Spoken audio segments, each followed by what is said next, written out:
MSLI T V, رہنمائی بدلتی دنیا کے لیے۔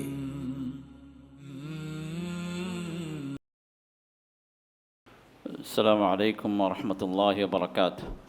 بسم اللہ الرحمن الرحیم، الحمد للہ والصلاة والسلام علی رسول اللہ وعلی آلہ وصحبہ والہ۔ حاضرین محترم برادران اسلام، بزرگ اور عزیز و معزز سامعین، معزز خواتین، معزز مشاہدین، سب سے پہلے میں استاد محترم شیخ سے معذرت خواہ ہوں کہ در حقیقت شیخ کا وقت شروع ہو چکا ہے اور میرا وقت آگے نکل گیا، تو اس لیے شیخ سے معذرت کرتے ہوئے چند لمحات شیخ کے وقت سے میں لے رہا ہوں۔ اللہ جزائے خیر دے شیخ کو بھی، اور جو ہے آپ لوگوں کو بھی کہ آپ لوگ صبح سے یہاں پر تشریف فرما ہیں اور مسلسل ایک ہی جگہ بیٹھے بھی ہوئے ہیں۔ اللہ تعالیٰ آپ کے اس بیٹھنے قبول فرمائے، اس جوڑ کو اللہ قبول فرمائے، اور اللہ تعالیٰ ہمیں صالحین میں اللہ تعالیٰ شمار فرما لے، اور اللہ تعالیٰ جس طرح یہاں جمع کیا ہے اپنی رحمت اور اپنے فضل سے، اللہ تعالیٰ اپنی جنتوں میں بھی ہم سب کو جمع فرمائے، آمین یا رب العالمین۔ مجھے کوئی لمبی چوڑی تقریر نہیں کرنی ہے اور نہ اس کا کوئی وقت ہے، صرف جو موضوع مجھے دیا گیا ہے اس موضوع سے متعلق چند باتیں آپ کے سامنے میں ذکر کر کے میں اپنی جگہ لے لوں گا، کیونکہ صدر محترم جو ہمارے استاد محترم ہیں شیخ عبداللہ صاحب، ان سے ہمیں کچھ استفادہ کرنا ہے، کچھ سننا ہے، کیونکہ کافی عرصہ مجھے بھی ہوا، بلکہ کئی سال ہو گئے شیخ سے سن کر مجھے۔ اللہ جزائے خیر دے آپ کو، بارک اللہ فیکم۔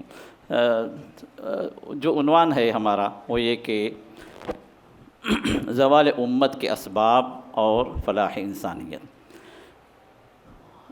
فلاح انسانیت کا مفہوم تو صبح سے آپ سنتے ہی آ رہے ہیں، ہر مقرر نے بیان کیا کہ فلاح انسانیت ہے کیا، انسانیت کی فلاح کیا ہے، انسانوں کی کامیابی کیسے ہے۔ تو ان سے یہ بات آپ کے سامنے واضح ہو چکی کہ انسانیت کی کامیابی توحید کے بغیر، اسلام کے بغیر ممکن ہی نہیں۔ کیوں اللہ تعالیٰ نے پیدا کیا ہے انسانوں کو اور جن کو کس کے لیے؟ توحید کے لیے۔ جب توحید ہی نہیں ہو تو پھر وہاں پر کامیابی کا کوئی تصور ہی نہیں۔ بنیادی بات ہے، سمپل سی چیز ہے، اس میں کوئی غور و فکر کرنے کی کوئی بات نہیں۔ اسی وجہ سے اللہ فرماتے ہیں قُلْ أَفَغَيْرَ اللَّهِ تَأْمُرُونِّي أَعْبُدُ أَيُّهَا الْجَاهِلُونَ، اے نبی صلی اللہ علیہ وسلم آپ کہیے، کیا تم لوگ مجھے حکم دیتے ہو کہ میں اللہ کے سوا کسی اور کی عبادت کروں؟ ایھا الجاہلون، اے جاہلو، یعنی اللہ کو چھوڑ کر جو بھی، توحید کو چھوڑ کر جو بھی شرک کی راہ اختیار کرے وہ جاہل ہے، چاہے وہ اپنی جگہ سائنٹسٹ ہو، چاہے اپنی جگہ ڈاکٹر ہو، چاہے اپنی جگہ فلاسفر ہو، لیکن جس نے اپنے رب کو نہیں پہچانا، جس نے توحید پر جو ہے اپنا عقیدے کو درست نہیں کیا، در حقیقت وہ اللہ اور اس کی شریعت کی نظر میں جاہل مطلق ہے۔ اسی وجہ سے ہم دیکھتے ہیں بہت بڑا سائنٹسٹ ہے، بہت بڑا فلاسفر ہے، بڑی بڑی ڈگریاں ہیں، لیکن اپنی ڈگریاں، اپنا علم اپنی جگہ، جب پوجا کا موقع آتا ہے تو پوجا کرتا ہے کس کو؟ اس پتھر کو۔ گنیش کی پوجا ہوتی ہے تو گنیش کو اپنے ہاتھ سے بناتا ہے اور وہاں سجدہ کر۔ علم کدھر گیا اس کا؟ اس کی فلسفی کدھر گئی؟ خود ہمارے بڑے بڑے مسلمانوں کے اندر بہت سارے سائنسدان ہیں، مسلمانوں کے اندر بڑے بڑے فلاسفرس ہیں، بڑی بڑی ڈگری ہولڈرز ہیں، لیکن جب موقع آتا ہے 12ویں کر رہے ہیں، 11ویں کر رہے ہیں، درگاہوں پر چادریں چڑھا رہے ہیں، عقل کدھر گئی؟ اسی وجہ سے اللہ فرماتے ہیں جو توحید کی راہ کو چھوڑ دے وہ سب سے بڑا جاہل، جہالت ہے۔ اور جو انسان توحید کو چھوڑ کر ترقی کرنا چاہے، حقیقت میں وہ ترقی کی طرف نہیں، تنزل کی طرف ہے۔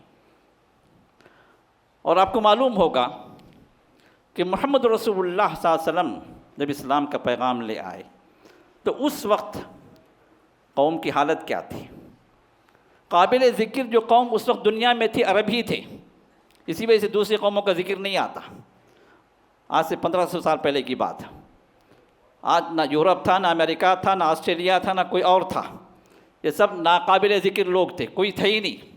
اگر تھے بھی تو ایسے جہالت میں، ایسے ضلالت میں، ایسے اندھیریوں میں تھے، ان کا ذکر ہی مناسب نہیں تھا. ان میں سے جو بہترین قوم تھی، بہترین اخلاق والی، بہترین معیار والی اگر کوئی قوم تھی تو عرب تھی. اسی وجہ سے اللہ تعالیٰ نے محمد رسول اللہ صلی اللہ علیہ وسلم کو عربوں میں پیدا کیا. اور عرب میں بھی اللہ تعالیٰ نے قریش کو چنا، قریش میں بھی اللہ نے بنو ہاشم کو چنا. تو اگر اس سے بہتر کوئی قوم ہوتی تو اللہ تعالیٰ اپنے نبی کو اس قوم میں اللہ تعالیٰ پیدا فرماتا. تو اسی وجہ سے جب اس قوم کا تذکرہ آتا ہے تو یہ قوم اللہ کو تو مانتی تھی، اللہ کو مانتی تھی. طواف تھا، بلکہ حج تھا، عمرہ تھا. مصیبت میں اللہ ہی کو بلاتے تھے، توحید ربوبیت کا اقرار کرنے والے تھے. اس طرح کی چیزیں، توحید کی معرفت تھوڑی بہت تو تھی، لیکن ایسی معرفت کسی اور قوم کی نہیں تھی اس وقت اس دنیا کے اندر.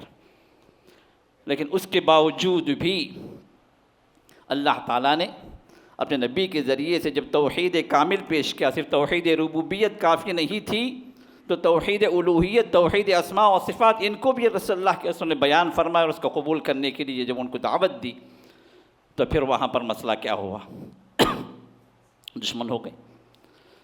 فلاح، کامیابی انسانوں کی رسول اللہ صلی اللہ علیہ وسلم نے ایک جملے میں عطا فرمائی. سبھی آپ نے سنا سوق المجاز میں رسول اللہ جہاں میلے لگتے تھے عربوں کے، سالانہ میلے لگا کرتے تھے، فیسٹیولز. اس ایک فیسٹیول میں رسول اللہ صلی اللہ علیہ وسلم جو سوق المجاز جو کہا گیا، وہاں پر رسول اللہ صلی اللہ علیہ وسلم دعوت جو دی، اس کے الفاظ موجود ہیں. کہتے تھے، یا آپ نے فرمایا، یا ایھا الناس، اے لوگو، قولوا لا الہ الا اللہ تفلحوا. اس بات کا اقرار کرو کہ اللہ کے سوا کوئی عبادت کے لائق نہیں، صرف توحید کی دعوت، اور نتیجہ کیا ہوگا؟ تفلحوا، تم کامیاب ہو جاؤ. ایک اور روایت ہے، تملک العرب والعجم، عرب ہو یا عجم ہو، یعنی پوری دنیا کے کہ تم مالک بن جاؤ گے. تمہیں ملک چاہیے نا، سرداری چاہیے نا، پوزیشن چاہیے نا، مال چاہیے نا، کیا چاہیے؟ وہ سب اللہ تعالیٰ اس توحید کی برکت سے میں عطا کریں. تو معلوم یہ ہوا کہ رسول اللہ صلی اللہ علیہ وسلم کی آمد سے پہلے پوری دنیا کے اندر جو بھی انسان نما لوگ تھے، جو انسانیت تھی، وہ گری ہوئی تھی، پستی میں تھی، تنزلی میں تھی. تو محمد رسول اللہ صلی اللہ علیہ وسلم اس پیغام توحید کے ذریعے سے، اس شریعت کے ذریعے سے اٹھایا، پروان چڑھایا، عروج تک پہنچایا. اور آپ کو اگر تاریخ کی اطلاع ہے تو رسول اللہ صلی اللہ علیہ وسلم کے بعد 50 یا 60 سال کا دور آدھی دنیا صحابہ نے فتح کر لیا. نیپولین بوناپارٹ کہتا ہے، میں حیران ہوں کہ عرب کے یہ لوگ، ان پڑھ گوار لوگ، یہ لوگ 50-60 سال کے اندر آدھی دنیا کو انہوں نے فتح کر لیا. کیسے فتح کیا؟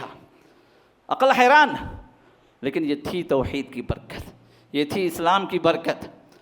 تو مسلمان جو اٹھے، مسلمان جو اوپر چڑھے، مسلمانوں کو عروج ہوا اس شریعت کے ذریعے سے، اس ایمان کے ذریعے سے، اس توحید کے ذریعے سے، تو پھر اس کے ساتھ ساتھ ہی دنیا کے اندر عروج آیا، انسانیت میں عروج آیا. انسانیت کو اس قوم نے، یہ مسلمان قوم، جو مومن قوم، انہوں نے اپنے ایمان اور توحید کی برکت سے وہ چیزیں عطا کی. آج سائنس اس کی مرہون منت ہے. آج جو بھی ایجادات ہیں ہمارے سامنے، اگر اس کی بنیاد کی طرف اگر آپ جائیں، اس کی اصل کی طرف اگر آپ جائیں، اگر آپ ریسرچ کریں، تو وہاں پر جو کوئی نہ کوئی مسلمان سائنسدان رہا جس نے وہ چیز ایجاد کی، جس پر ڈیپینڈ کرتے ہوئے، جس کو اور جو آگے بڑھتے ہوئے، جس پر ریسرچ کرتے ہوئے، جس کو اور جو ہے ایڈوانس میں آگے کرتے ہوئے، آج جو ہماری جو ایجادات، ہماری جتنی بھی الیکٹرانکس ہیں، جتنی بھی جو ہے ہماری جو ہے اس دور کی جو ہے نئی نئی سائنسی ایجادات ہو رہی، اس کی بنیاد ہمارے اپنے مسلمان سائنسدان تھے. ورنہ وہ دور تھا جس میں پوجا سورج کی ہوتی تھی. تو سورج پہ ریسرچ کیسے ہوگا؟ کوئی خدا پہ ریسرچ کرے گا؟ چاند کی پوجا ہوتی تھی، آگ کی پوجا ہوتی تھی، پتھروں کی پوجا ہوتی تھی، درخت کی پوجا ہوتی تھی. ان لوگوں کو جو معبود بنا دیا گیا، تو اس معبود پر ریسرچ کیسے ہو؟ وہ تو معبود ہے، اس کو کمتر کیسے سمجھا جائے؟ تو ریسرچ کرنے کا تصور ہی نہیں تھا. اس عروج کی دین، اس عروج کا اصل سبب یہ مسلمان تھے جن کو اللہ تعالیٰ نے ایمان کی نعمت دی تھی، اور یہی مسلمان آج بھی موجود ہیں۔ لیکن یہ عروج کا جو دور جو چلا تقریباً 1000 سال کا دور تھا۔ یہ 1000 سال مسلمان، ان کے غلبے کا دور، ان کے عروج کا دور، ان کی ایجادات کا دور، مختلف سائنٹیفک جو انہوں نے ایجاد جو کی، یہ سب ایک دور چلتا رہا۔ لیکن اس کے بعد 400-500 سال سے مسلمان ڈاؤن فال کی طرف چل رہے ہیں ابھی بھی، اللہ تعالیٰ خیر کرے۔ اب یہاں پر سوال یہ ہے کہ یہ کیوں؟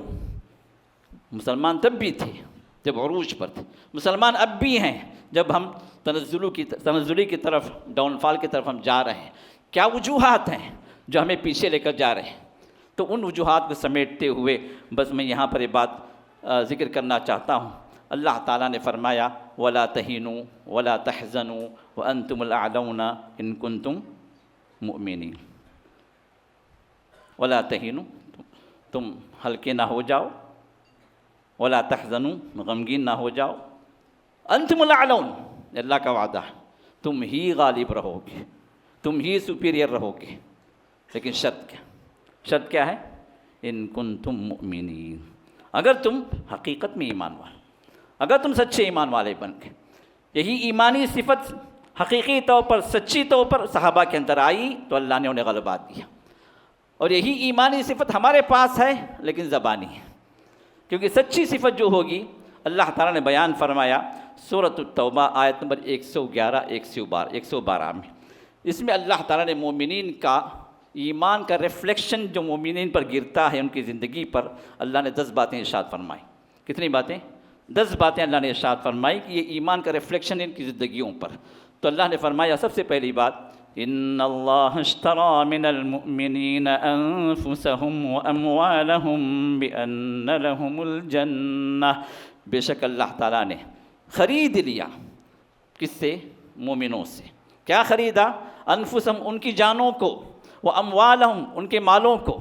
جب آپ خریدتے ہیں کوئی چیز تو کوئی چیز دیتے ہیں نا، کس سے خریدتے ہیں؟ دو طرف سے بھی گیو اینڈ ٹیک ہو، سیلنگ اینڈ بائنگ ہو، تبھی تو کوئی چیز خرید دیا۔ تو اللہ فرماتے مومنوں کی جانوں کو، مومنوں کی مالوں کو ہم نے خرید لیا، اور دیا کیا ان کو؟ بِأَنَّ لَهُمُ الْجَنَّةُ، ان کے لیے جنت ہے۔ جنت کے عوض ہم اپنے آپ کو بیچ چکے ہیں، یہ حقیقت ہے ایمان کی۔ اللہ تعالیٰ سے جنت کے وعدے پر ہم نے اپنے آپ کو ہم نے دے دیا، ہماری جانوں کو بھی دے دیا، ہمارے مالوں کو بھی دے دیا۔ اور صحابہ کے اندر یہ شعور تھا، یہ ایمانی شعور تھا، جس کی وجہ سے ان کا مال وہ اپنا مال نہیں سمجھتے تھے، ان کی جان وہ اپنی جان نہیں سمجھتے تھے۔ جہاں جان کی ضرورت پڑی جان کو قربان کر دیا گیا، جہاں مال کی ضرورت پڑی مال قربان کر دیا۔ اور ہمارے اللہ کے راہ میں 1 روپیہ بھی دینا بڑا بھاری پڑ جاتا، کیوں؟ میرا مال، یہ میرا مال ہے۔ ہم نے کبھی یہ شعور ہی نہیں کیا کہ ہم نے اللہ تعالیٰ کو بیچ دیا، اللہ ہم سے خرید چکا۔ تو یہ شعوری ایمان میرے دوستو یہ صحابہ کا تھا۔ اس شعوری ایمان کا نتیجہ کیا ہوتا ہے؟ تو اللہ فرماتے ہیں نمبر 1، یقاتلون فی سبیل اللہ فیقتلون ویقتلون، اللہ کے راہ میں جہاد کرتے ہیں، اللہ کے راہ میں قتال کرتے ہیں، تو قتل بھی کرتے ہیں اللہ کے دشمنوں کو، اور خود بھی شہید ہو جاتے ہیں۔ کیوں؟ شہید ہونے میں کوئی مسئلہ نہیں، ان کی جان ہے ہی نہیں، وہ اللہ کی جان ہے، دے دیتے ہیں اللہ کے راہ میں۔ اور یہ جہاد کی ایک قسم ہے۔ قتال کیا ہے؟ جہاد کی ایک قسم ہے۔ جہاں ضرورت پڑی، جہاں وہ حالات پیدا ہوں، وہاں یہ قتال باقی رہے گا قیامت تک، یہ ختم نہیں ہے، یہ ابالش نہیں ہوا، نہ ابالش ہو سکتا۔ ضرورت پر یہ قتال ہوگا، لیکن عمومی اعتبار سے ہر مسلمان اپنی جگہ مجاہد ہے، اس کے حالات کے لحاظ، اس کے جو ہے اللہ نے جو کیپیسٹی دی ہے اس کے لحاظ سے۔ اللہ کے رسول ارشاد فرماتے ہیں، ابو داؤد کی روایت ہے، صحیح سند، علامہ البانی صحیح کہا، فرمایا حضرت انس سے روایت، فرمایا اللہ کے رسول نے فرمایا جاہد المشرکین باموالکم وانفسکم والسنتکم، مشرکون سے جہاد کرو۔ کیسے؟ تلوار اٹھا کے، بندوق سے، بمباری سے نہیں، فرمایا باموالکم، اپنے مالوں کے ذریعے سے، وانفسکم، اپنے جانوں کے ذریعے سے، والسنتکم، اپنی زبانوں کے ذریعے سے۔ یہ دعوت، زبانوں کے ذریعے سے جہاد کیا ہے؟ اسلام کا پیغام ان تک آپ پہنچائیے، اسلام کی حقانیت ان کے سامنے واضح کیجیے، اسلام کا صحیح پیغام جس کو میڈیا نے بہت کچھ جو ہے بدل کر اسلام کے چہرے کو انہوں نے مسخ کر دیا، وہ اسلام جو وہ پیش کر رہے ہیں کچھ اور ہے اور حقیقت میں اسلام کچھ اور ہے۔ تو ہم نے اپنے اعتبار سے، میڈیا کے اعتبار سے، دعوت کے اعتبار سے، اپنے زبان سے، اپنے قلم سے اور اپنے میڈیا کے سورس سے ہم نے کیا کیا؟ یہ خود بھی جہاد ہے اپنی جگہ، یہ مطلوب ہے، ہر مسلمان سے مطلوب ہے کہ جو اپنے اعتبار سے، اپنے طاقت کے اعتبار سے اور اللہ تعالیٰ نے جو اس کو صلاحیت دی اس صلاحیت کے اعتبار سے وہ جہاد کرے۔ اور پھر اس کے بعد فرمایا وعدن علیہ حقا فی التوراۃ والانجیل والقرآن، اور اللہ تعالیٰ نے یہ وعدہ کیا ہے کہ اللہ تعالیٰ نے جنت کے عوض خرید لیا ہے مومنوں کی جان کو، ان کے مال کو، یہ وعدہ موجود ہے اللہ کی کتابوں کے اندر، توریت میں بھی، انجیل میں بھی، قرآن میں بھی۔ پھر اس کے اللہ تعالیٰ فرماتے ہیں آگے اس ایمان کا ریفلیکشن کیا ہے، کیسے ہوتے ہیں یہ لوگ؟ التائبون، نمبر 2 پہلے تو جہاد کرنے والے، نمبر 2 التائبون، جب بھی گناہ ہوتا ہے واپس اللہ کی طرف اپنے گناہ پر برقرار رہتے، چاہے گناہ بڑا ہو چھوٹا ہو، جب احساس ہو جاتا ہے کہ میں نے اللہ کی نافرمانی کی ہے تو واپس اللہ کی طرف رجوع کرتے ہیں۔ العابدون، نمبر 3 کیا ہے؟ عبادت گزار۔ نمبر 4 الحامدون، اللہ کی تعریف بیان کرنے والے، اللہ کی حمد میں ان کی زبان تر رہتی ہے۔ السائحون، روزے دار، اور اس کے بعد جو ہے فرمایا نمبر 7 الراکعون، کہ رکوع کرنے والے۔ الساجدون، نمبر 8 رکوع کرنے والے، اور اس کے بعد نمبر 9 الآمرون بالمعروف والناہون عن المنکر، امر بالمعروف کرنے والے، بھلائی کا حکم دینے والے، برائی سے روکنے والے۔ بھلائی کا حکم دینا، برائی سے روکنا، یہ وہ فریضہ ہے جو اللہ نے انبیاء کے ذمے کی، اور جب انبیاء کا سلسلہ ختم ہوا تو یہ فریضہ کس پر آیا؟ امت مسلمہ پر۔ اب یہاں دونوں چیزیں لے کر چلنا ہے، یہ نہیں کہ میں صرف نماز کی دعوت دے دو، روزے کی دعوت دے دو، حج کی دعوت دے دو، کافی ہو جائے گا، نہیں کافی ہوگا۔ اگر کافی ہوتا تو رسول اللہ صلی اللہ علیہ وسلم صرف اتنی ہی دعوت، لوگوں کو معلوم تھا، طواف معلوم تھا، حج معلوم تھا، اللہ کو پکارتے تھے، اسی کی دعوت دیتے، کافی تھا۔ لیکن آپ نے شرک سے منع کیا، وَاتْرُكُوا اللَّاتَ وَالْعُزَّىٰ کا نعرہ لگایا، جن کی تم عبادت کر رہے ہو اس کو تم چھوڑ دو، لات کو چھوڑو، منات کو چھوڑو، اس کی ضرورت نہیں تھی۔ جہاں چھوڑنے کی بات آتی ہے وہیں پر جو دشمنیاں پیدا ہوتی ہیں۔ صرف نماز کی طرف دعوت، مسجد کو لے کر آ جاؤ، سب صحیح ہو جائے گا۔ مسجد کو لا کر 40 سال ہو گئے، ابھی تک گھر کے اندر 11ویں 12ویں ہو رہی ہے، کیونکہ چھوڑنے کی دعوت کبھی نہیں آئی، سب چیزیں چل رہی ہیں، یہ بھی صحیح وہ بھی صحیح، یہ بھی اسلام ہے جو بھی اسلام ہے، یہ بھی مسلمان ہے وہ بھی مسلمان۔ شرک اور ایمان اور توحید جمع نہیں ہو سکتے۔ توحید کا ضد شرک ہے، ایمان کا ضد کفر ہے، یہ دونوں چیزیں ایک ساتھ کسی مسلمان کی زندگی میں جمع نہیں ہو، یہ آگ اور پانی ہے۔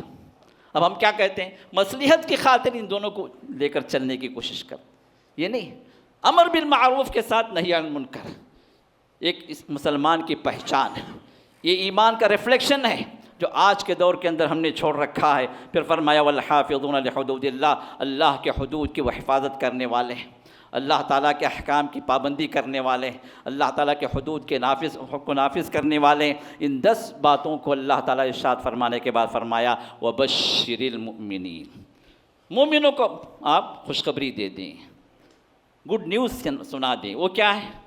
کامیابی، قد افلح المؤمنون، مومن کامیاب ہو گئے۔ کامیابی حقیقی ایمان والوں کی ہی ہے، اور انہی کے ذریعے سے، جو سچے ایمان والے ہیں انہی کے ذریعے سے انسانیت کی کامیابی ہے۔ اگر کسی معاشرے سے سچا مومن اگر ہٹ گیا، چلا گیا، تو پھر وہاں بربادی، وہاں بربادی۔ اسی وجہ سے اللہ تعالیٰ جب کسی قوم پر عذاب نازل کرتے تھے تو وہاں سے ایمان والوں کو ہٹا دیتے تھے، نبی سے کہتے تھے تو اپنے قوم کو لے کے نکل جاؤ۔ ہر نبی عذاب آنے سے پہلے اپنی قوم کو لے کر وہاں سے ہٹ جاتا۔ نوح علیہ السلام کو حکم دیا گیا آپ پر جو ایمان لائے ان کو لے کر نکلو، آپ عذاب آیا۔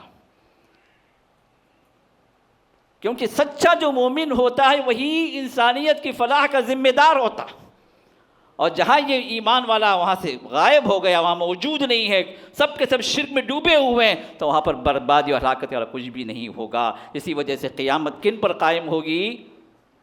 کن پر قیامت؟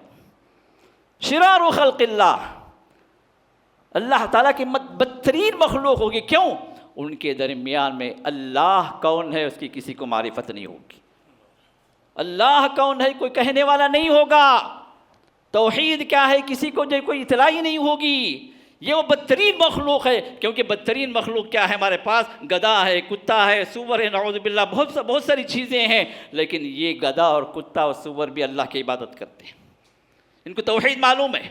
کبھی انہوں نے جو کسی درگاہ پہ سر نہیں جھکایا، کبھی انہوں نے غیر اللہ سے نہیں مانگا، لیکن یہ انسان جس کو اللہ نے بلند کیا، سب سے اعلیٰ وارفہ بنایا، لیکن یہ سب کچھ جانتے ہوئے بھی اللہ تعالیٰ سے اس کی معرفت سے محروم ہو جائے، اس کو نہ جانے یا اس کے ساتھ کسی اور کو شریک کرے، یہ سب سے بدترین مخلوق ہے، شر البریہ، سب سے بدترین مخلوق۔ تو ان پر عذاب آئے گا۔ تو معلوم یہ ہوا کہ توحید یہ اصل چیز ہے، جو ایمان اصل چیز ہے، جو ایمانی صفات کے جو حامل ہیں وہی جو ہے اصل میں کامیاب بھی ہیں اور انسانیت کو کامیاب کروانے والے لوگ ہیں۔ نمبر 2، اب اس کے بعد پوائنٹ ٹو پوائنٹ میں چلوں گا۔ نمبر 2، اپنے ہی قوم کے اندر غدار،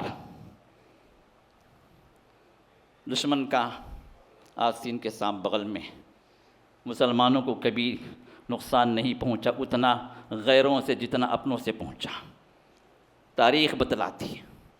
اور اگر آپ گھروں کے لیول پر بھی اگر آپ لے لیں، سب سے زیادہ دشمنی آپ کے اپنے رشتہ داروں کی ہوتی، اپنے قریبوں کی ہوتی، ان کا حسد ہوتا ہے، ان کی جو خراب نظریں ہوتی ہیں، ان کی بربادی کی آہیں ہوتی ہیں جو آپ کے ساتھ چلتی ہیں۔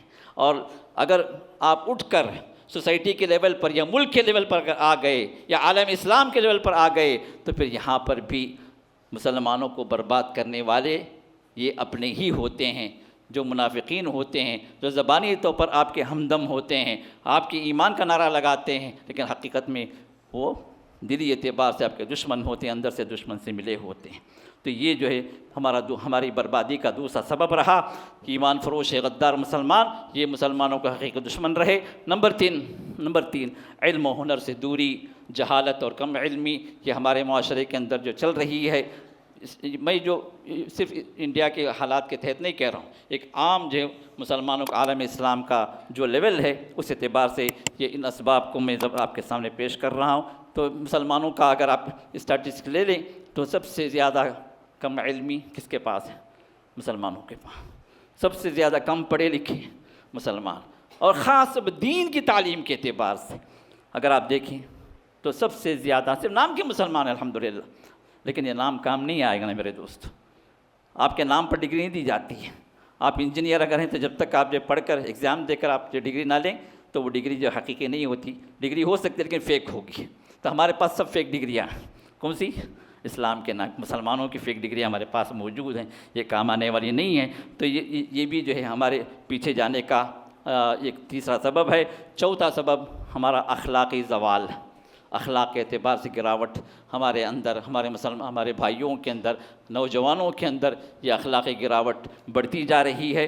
اور نمبر 5، علماء اور حکمران، یہ دو طبقے یہ ہمیشہ قوم کو کامیاب بھی کرنے والے ہیں، گرانے والے بھی ہیں۔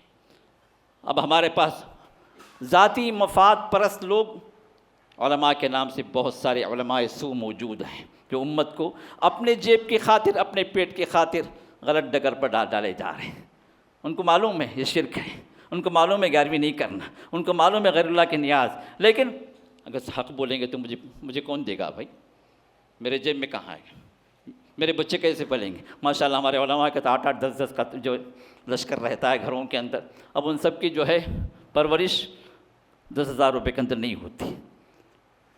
حقیقت یہ ہے کہ ہم نے ان اماموں کی دنیا کو ہم نے برباد کیا، کیونکہ اس سے زیادہ چپراسی کی جو ہے تنخواہ ہوتی ہے، گیٹ کیپر کی تنخواہ اس سے زیادہ ہوتی ہے، لیکن امام کی تنخواہ 10-15 سے بڑھتی ہی نہیں، سالہ سال بڑھ جاتا ہے، سالہ سال وفاداری کرتا ہے، ٹھنڈ ہو، دھوپ ہو، رات ہو، دن ہو، جب بھی موقع ہے وہ حاضر ہوتا ہے، لیکن اس کی تنخواہ قدر کیا ہے ہمارے پاس؟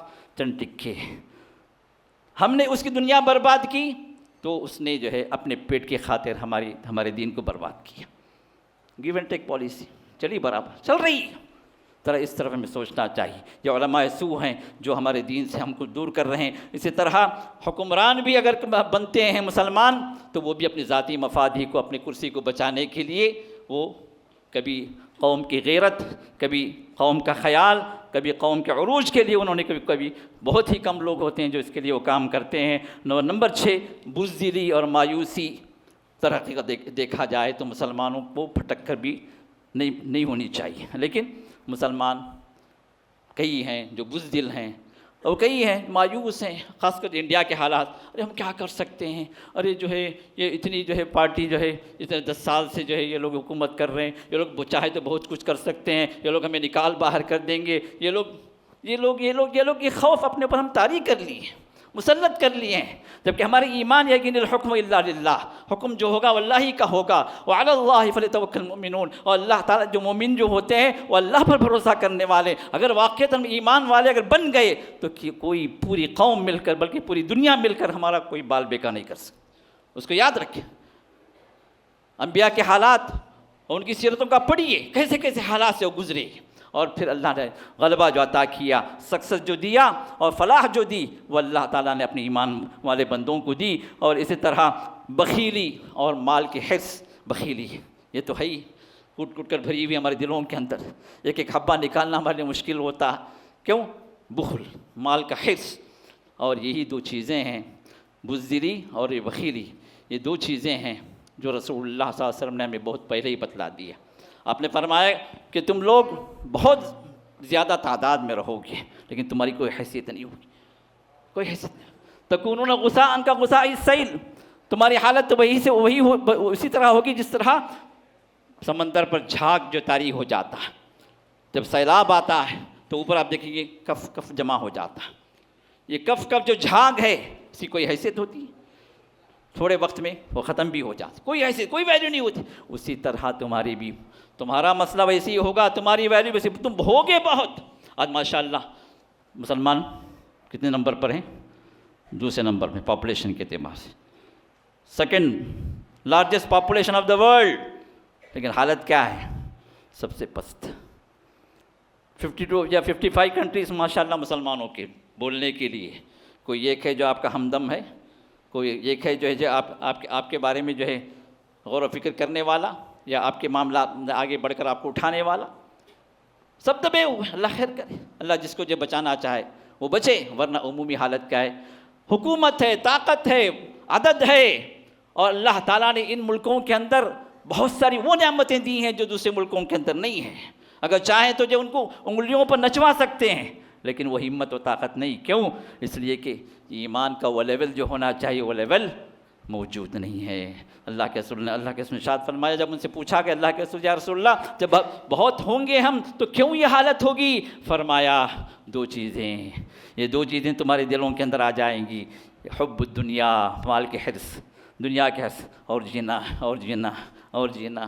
ہاں، ایک کھڑی ہو گئی، دوسری، تیسری بلڈنگ کھڑی ہوگی، چوتھی. اسی کے چکر میں انسان جمع کرتے کرتے نکل جائے گا.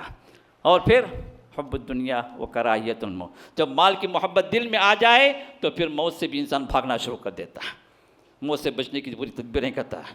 جبکہ مال تو اتنا ہی ملے گا جو اس کی تقدیر میں ہے، اور موت جو اللہ نے جب لکھی ہے وہ وقت آنے والا ہے. جب وہ وقت آ جائے گا تو وہ کہیں بچ ہی نہیں سکتا. یہ 2 چیزیں میں اپنی حقیقت ہیں. اس کے باوجود بھی چونکہ یہ 2 چیزیں ہمارے دلوں کے اندر ہیں تو لہٰذا یہ ہماری کمزوری کا ایک اہم ترین سبب یہ چیزیں بن جاتی ہیں. نمبر 8 اغیار سے مرعوبیت. غلامی کی زندگی بہت عرصہ ہم نے گزاری ہے، چھوڑ کے تو چلے گئے آقا، لیکن ذہنوں کو ہمارے ان کے اپنے پیچھے لگا کے ویسٹرن کلچر ابھی بھی دل دادا ہے نہیں.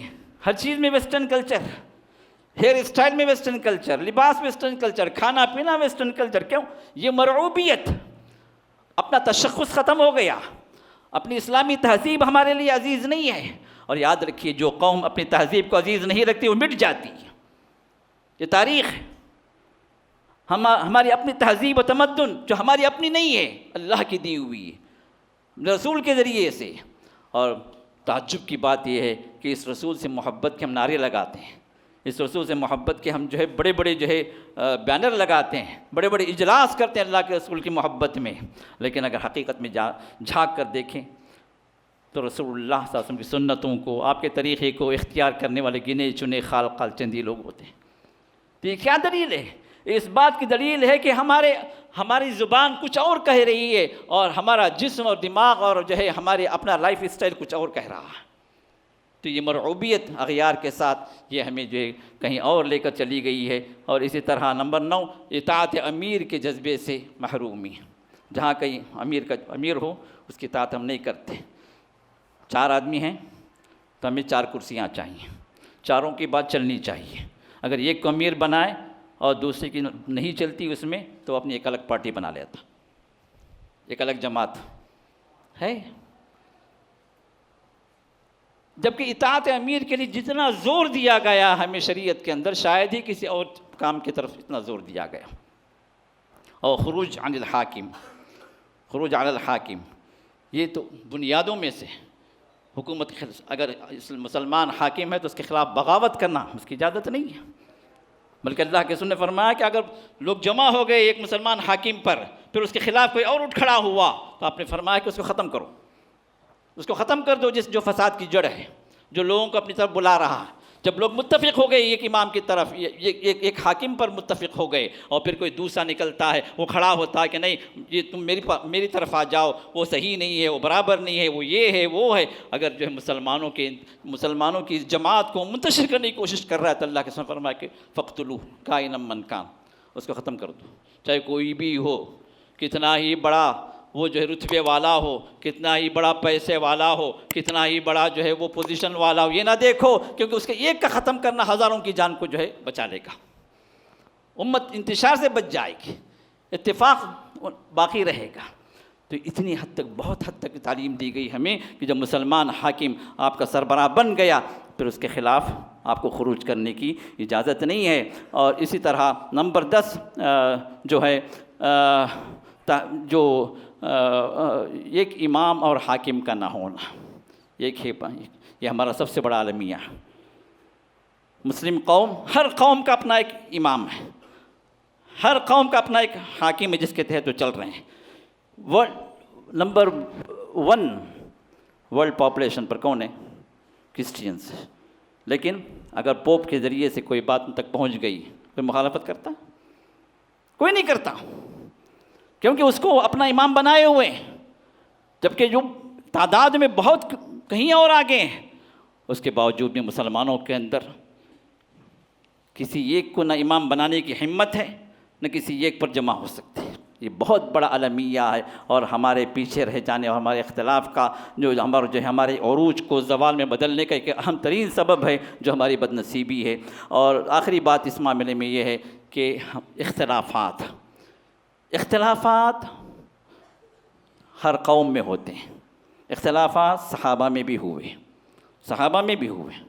پہلا اختلاف رسول اللہ صلی اللہ علیہ وسلم انتقال کر گئے یا نہیں کر گئے، حیاتی مماتی چل رہا ہے نا ابھی بھی مسئلہ، حیاتی مماتی گروہ ہے دیوبندیوں کے درمیان میں، حضور پردہ فرما گئے یا انتقال کر گئے؟ نہیں بولنا، پردہ فرما گئے بولو،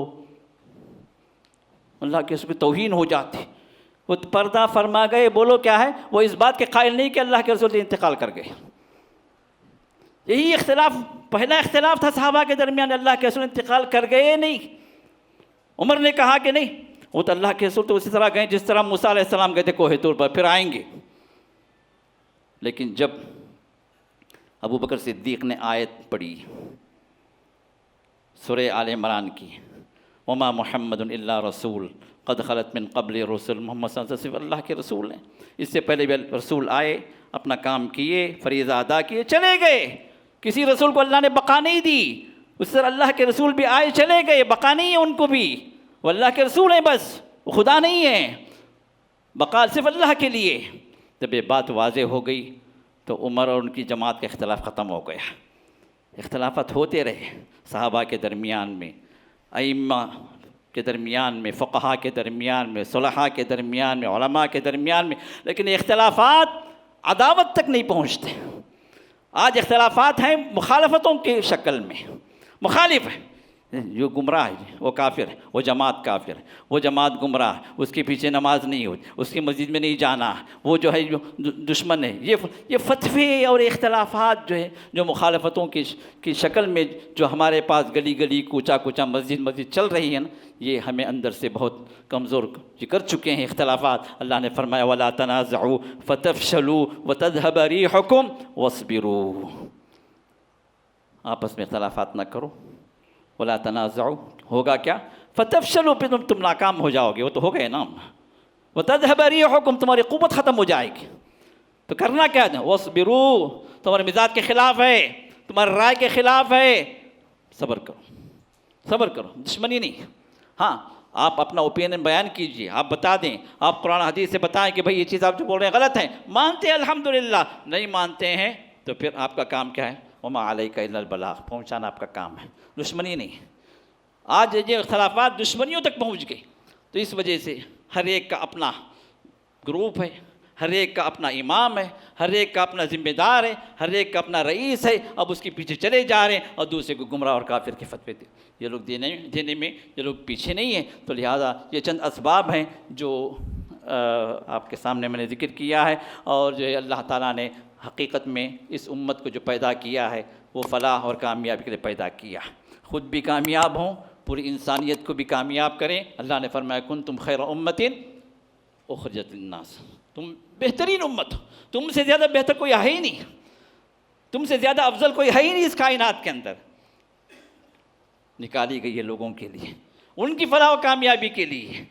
مسلمان مثل چراغ ہے، چراغ کیا کرتا ہے؟ روشنی دیتا ہے، لیکن روشنی دینے کے لیے خود جلتا ہے، خود قربانیاں چاہتی ہیں، یہ دین قربانیاں چاہتا ہے میرے دوستو۔ قربانیوں کے بغیر صرف زبانی جمع کر سے کچھ ہونے والا نہیں، صرف نعروں سے کچھ ہونے والا نہیں، ہماری جان کی بھی قربانی، مال کی بھی قربانی، یہ دین جہاں جہاں بھی ہمارے سے قربانی طلب کر رہا ہے، ہمیں قربانی کے لیے آگے بڑھنا ہے، پھر وہ نور ہم دے سکتے ہیں، یہ نور ہدایت جو اللہ نے قرآن کی شکل میں، یہ رسول کی شکل میں جو اللہ نے ہمیں دیا ہے، پھر یہ پیغام دوسروں کو دے سکتے ہیں، جس کے ذریعے سے انسانیت کامیاب ہو سکتی ہے۔ اللہ تعالیٰ جو کچھ ہم نے سنا اس پر عمل کی توفیق عطا کرے، اللہ تعالیٰ ہمارے جمع ہونے کو اللہ قبول فرما لے، اور اللہ تعالیٰ ہم سبوں کو اپنے رشتہ داروں کے ساتھ، والدین کے ساتھ، ازواج کے ساتھ، اولاد کے ساتھ، اقرباء کے ساتھ، دوستوں کے ساتھ، اللہ ہم سب کو جنت الفردوس کے اعلیٰ مقامات میں جمع فرمائے، آمین یا رب العالمین، وآخر دعوانا الحمدللہ رب العالمین۔ الحسنہ یونیورسٹی،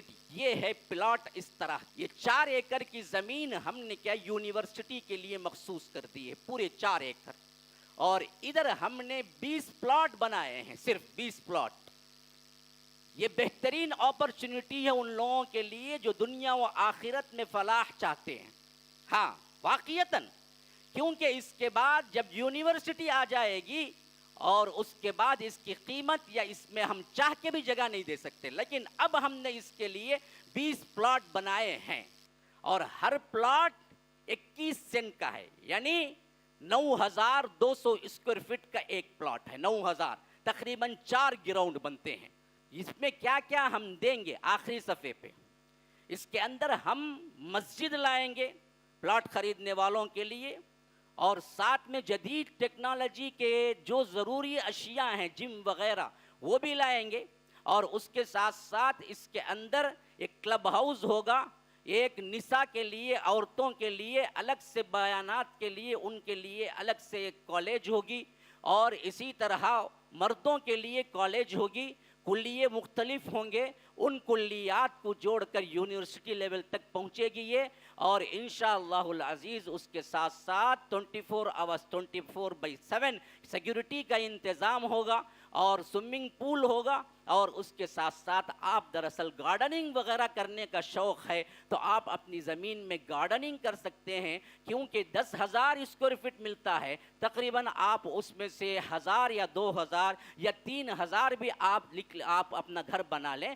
بقیہ آپ کے لیے 7500 یا 7000 کا آپ کے لیے وقفہ ہے کہ آپ جو چاہیں اس میں بنا لیں، اور اس کے علاوہ سب پوروں کے لیے اس میں اسکولنگ پری کے جی ٹو لے کر 12 تک پورا انتظام ہے، بچہ باہر جانے کی ضرورت نہیں۔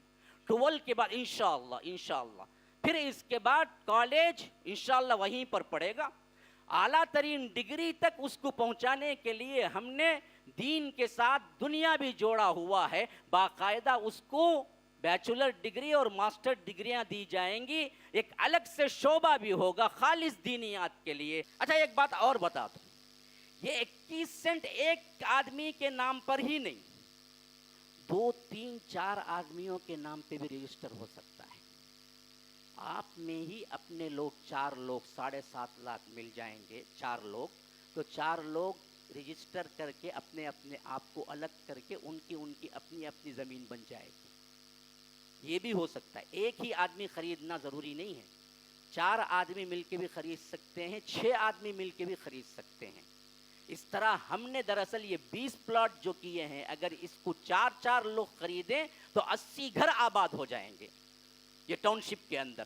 یہ اعلان عام ہے, آپ جو کوئی بھی کرنا چاہتے ہیں. اس میں ہم نے کیا کیا, EMI بھی رکھا ہے. اگر کوئی 30 لاکھ دے کے خرید نہیں سکتا, 6 مہینے میں بانٹ کر وہ 6 لاکھ روپئے بھی دے سکتا ہے. کوئی مسئلہ نہیں, آپ لوگ اس کو غور کریں, جو چاہیں ہمارے ریسیپشن آفس کے اندر سے آپ لے لیں جن لوگوں کے لیے ضروری ہے. اور جو لوگ اس میں انٹرسٹڈ ہیں وہ دراصل اپنا نام لکھوائیں, یا جو نمبرات ہیں ان نمبرات پہ آپ کانٹیکٹ کر سکتے ہیں.